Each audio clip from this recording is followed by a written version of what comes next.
یہ اس میں جو آپ نے بات پوچھی تھی نا کیفیات والی،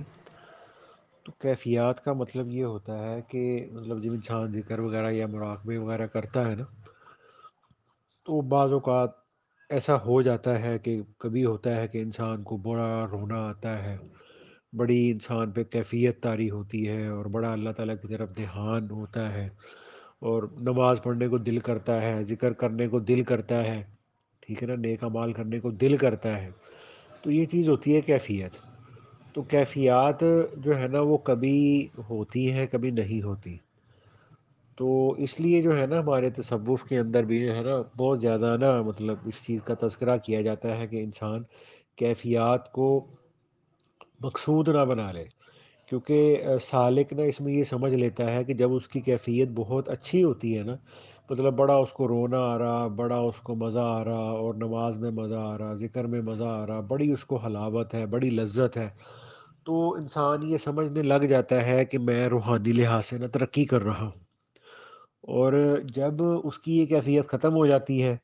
مطلب اس کا نہ نماز میں دل لگ رہا، نہ اس کو نماز میں مزہ آ رہا، نہ ذکر میں مزہ آ رہا، نہ اور کوئی اعمال کے اندر اس کو لذت یا حلاوت آ رہی، تو انسان یہ سمجھتا ہے کہ پتہ نہیں میری ترقی رک گئی ہے. تو حالانکہ ایسا نہیں ہوتا، ٹھیک ہے نا. تو بعض دفعہ یہ چیز ہوتی ہے، بعض دفعہ یہ چیز نہیں ہوتی. تو لیکن فکر اس بات پر کی جاتی ہے کہ انسان ان چیزوں کو اپنا مقصود نہ بنا لے، ٹھیک ہے نا. تو یہ جو لذت کا ہونا، حلاوت کا ہونا، کیفیت کا ہونا، یہ بھی اللہ تعالیٰ کا غیر ہے، یہ اللہ تعالیٰ کی ذات نہیں ہے. تو اگر ہم نے ان لذت، حلاوت، کیفیت کے ساتھ دل لگا لیا تو ہم نے اپنا دل اللہ تعالیٰ کے ساتھ نہیں لگایا، اللہ تعالیٰ کے غیر کے ساتھ لگایا ہے، ٹھیک ہے. تو اس لیے اس کیفیت کو کہا جاتا ہے مطلب جب بہت زیادہ لذت، حلاوت، رونا آ رہا، بڑا مزہ آ رہا اعمال کے اندر،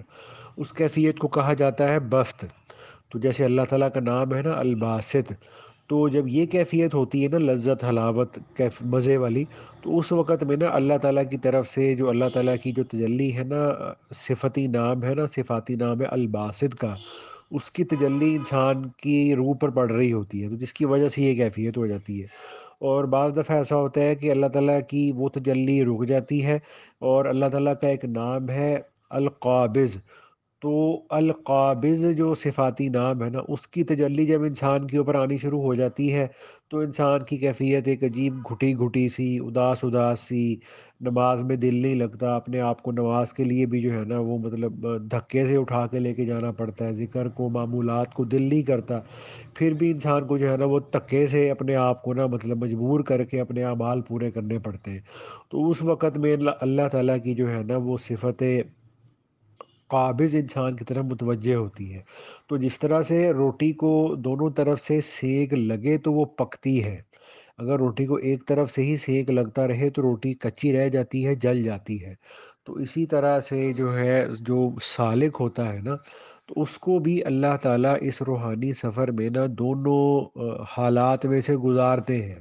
کبھی اس پر کیفیت بسط ہوتی ہے، کبھی اس پر کیفیت قبض ہوتی ہے، ٹھیک ہے. تو اب بعض دفعہ یہ جو ہوتی ہے نا کیفیت قبض، یعنی جس میں انسان کے اوپر ایک مردہ دلی سی، ایک بوجھل طبیعت ہو جاتی ہے، اعمال کرنے کو دل نہیں کرتا، تو بعض دفعہ تو وہ انسان کے کسی گناہ کا نتیجہ ہوتی ہے، انسان کی کسی غفلت کا نتیجہ ہوتی ہے. اور بعض دفعہ اللہ تعالیٰ انسان کو اس کیفیت میں ڈال کر، اللہ تعالیٰ یہ دیکھنا چاہ رہے ہوتے ہیں کہ میرا یہ بندہ یہ کیفیات کا بندہ ہے، لذتوں کا بندہ ہے، حلاوتوں کا بندہ ہے، یا یہ میرا بندہ ہے. تو بعض دفعہ اللہ تعالیٰ کی طرف سے یہ امتحان ہوتا ہے کہ یہ کس چیز کو مقصود بنا کے چل رہا، اور بعض دفعہ یہ انسان کے کسی گناہ، کسی کبیرہ گناہ، کمی کوتاہی کا نتیجہ بھی ہوتی ہے. تو ہمارے حضرات یہ فرماتے ہیں کہ یہ جو قبض کی جو کیفیت کبھی اگر آ جائے، مطلب بہت گھٹن کی کیفیت ہے، بہت بوجھل بوجھل سا دل ہوا ہوا ہے، تو وہ اگر کسی گناہ کی وجہ سے ہے تو بھی، اور اگر اللہ تعالیٰ کی طرف سے بطور کہہ لے کہ وہ ایک امتحان کے ہے تو بھی، تو دونوں حالتوں کے اندر استغفار کرنا اور قرآن پاک کی تلاوت کرنا، یہ چیز انسان کو نفع دیتی ہے، ٹھیک ہے، تو اس لیے یہ جو ہوتا ہے نا مرید وغیرہ جو ہوتے ہیں نا وہ بڑا ان چیزوں کے پیچھے پڑ جاتے ہیں، اور یہ سمجھتے ہیں کہ جب یہ کیفیات ہے تو ہماری مطلب ترقی ہو رہی ہے، اگر ہماری یہ کیفیت نہیں ہے تو ہماری ترقی نہیں ہو رہی، حالانکہ ایسا نہیں ہوتا، بلکہ ترقی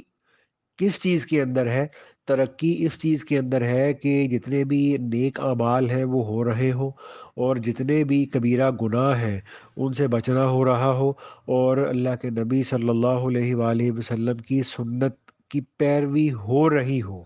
اس چیز کا نام ترقی ہے۔ ٹھیک ہے، اور اگر یہ چیز نہیں ہے،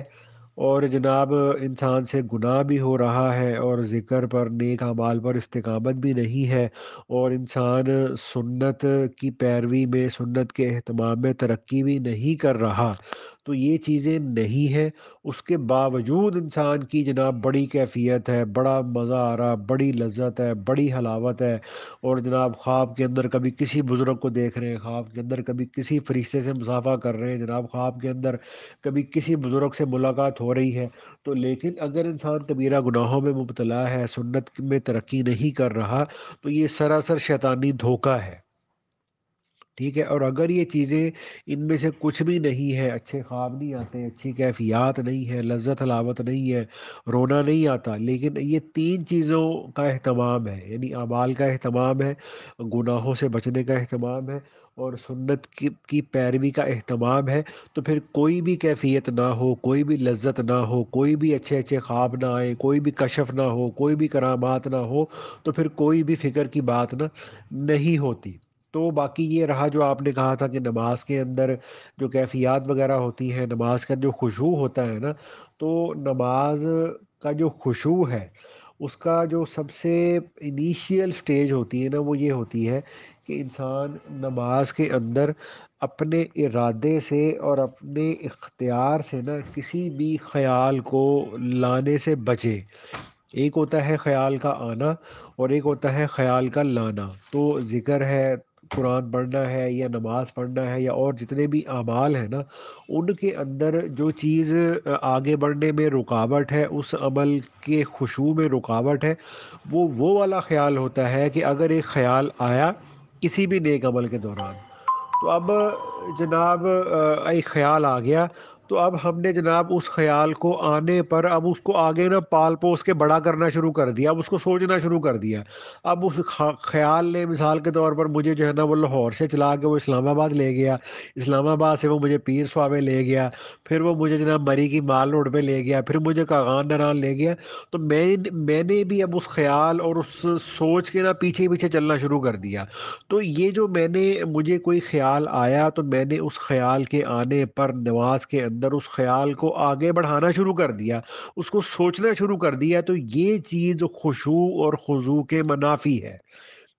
ٹھیک ہے، اور اگر اپنے اختیار اور اپنے ارادے کے بغیر بھلے ڈھیروں خیال آتے رہیں، ڈھیروں جو ہے نا وہ سوچیں آتی رہیں، وہ چیزیں خشوع اور خضوع کے منافی نہیں ہے۔ خشوع اور خضوع کے منافی وہ خیال ہوتا ہے کہ جو آ گیا،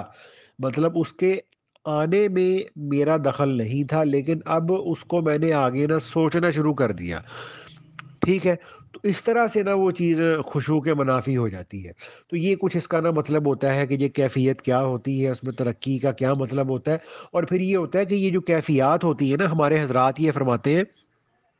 کہ جب تک تو انسان ابھی جو ہوتا ہے، اچھا پھر یہ ایک الگ بات ہے کہ ہمارا جو سلسلے کا نا ایک نقش بندی سلوک ہے اور ایک مجددی سلوک ہے، تو جب تک انسان نقش بندی سلوک کے اندر چل رہا ہوتا ہے نا، تو اب اس وقت میں نا انسان کے اوپر کیفیات بڑی آتی ہیں، بڑا اس کو رونا آتا ہے، بڑی اس پہ لذت، بڑی حلاوت، بڑی کیفیت، بڑی اس طرح کی چیزیں، مطلب کبھی خواب میں کچھ نظر آ رہا، کبھی کچھ دیکھ رہا، کبھی ذکر میں کچھ نظر آ رہا، کبھی مراقبے میں کچھ نظر آ رہا، تو یہ سب کے ساتھ نہیں ہوتا۔ اب یہ پریشان نہ ہو جانا کہ یار یہ چیزیں میرے ساتھ تو ہوتی نہیں ہے، تو میں تو اس کا مطلب ہے اپنی جگہ پہ کھڑا ہوں۔ تو اگر کسی کے ساتھ یہ چیزیں نہیں ہو رہی، تو اس کا یہ مطلب نہیں ہے کہ وہ روحانی لحاظ سے اپنی جگہ پر ہی رکا ہوا ہے، مطلب یہ ہے کہ یہ جو نقش بندی جو ہمارا سلوک ہوتا ہے نا، تو اس میں چلتے ہوئے نا انسان کے اوپر یہ جو کیفیات نا آ سکتی ہے۔ ٹھیک ہے؟ تو لیکن جب انسان کا مجددی سلوک شروع ہوتا ہے، مجددی سلوک کا مطلب یہ ہوتا ہے کہ جو ہمارے 16ویں سبق سے آگے 35ویں سبق تک جو ہمارے اسباق ہیں نا، اس کو مجددی سلوک کہا جاتا ہے۔ اور پہلے سبق سے لے کر 16ویں سبق تک کا جو ہمارا سلسلے کا حصہ ہے نا، اس کو نقشبندی سلوک کہا جاتا ہے۔ تو نقشبندیہ کا جو سلوک ہوتا ہے نا، اس کے اندر تو اس طرح کی چیزیں، مزے، حلاوتیں، لذتیں، کیفیتیں آ سکتی ہیں، اگرچہ ضروری نہیں ہے۔ لیکن جب انسان نقش بندی سلوک سے آگے بڑھ کر مجددی سلوک کے اندر چلا جاتا ہے نا، تو پھر یہ چیزیں بالکل ختم ہو جاتی ہے۔ بلکہ ہمارے خواجہ باقی باللہ رحمت اللہ علیہ تو یہ فرمایا کرتے تھے کہ وہ ہمارے سلسلے میں نا آگے جا کے نا اسباق آتے ہیں، کمال آتے نبوت کا، کمال آتے رسالت کا، کمال آتے اولو العزم کا۔ تو وہ یہ فرماتے تھے کہ جب میرے مریدوں کے اسباق یہ کمالات نبوت والے شروع ہو جاتے ہیں نا، تو وہ یہ فرماتے تھے کہ مجھے اس بات کا یہ ڈر لگنے لگتا ہے کہ